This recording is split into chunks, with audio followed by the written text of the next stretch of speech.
A lot of people call my office after receiving a notice in the mail inviting them to attend a pre-indictment conference in a New Jersey criminal superior court case. My name's Anthony Vecchio. I'm a New Jersey criminal defense and DUI lawyer, and here's what you need to know about pre-indictment conferences.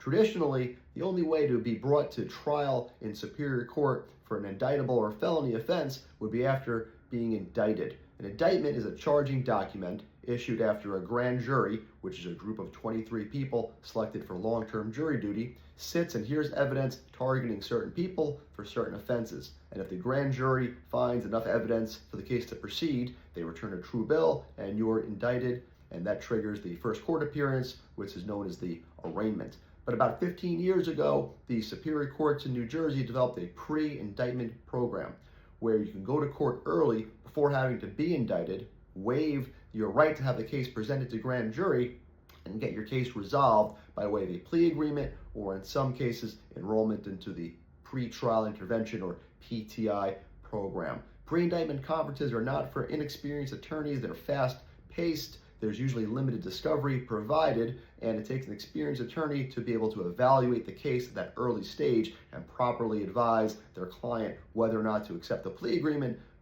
apply to PTI, or simply allow their case to proceed to trial. If you've been notified about a pre-indictment conference, call my office. We can review the charges and the circumstances and help determine your best course of action.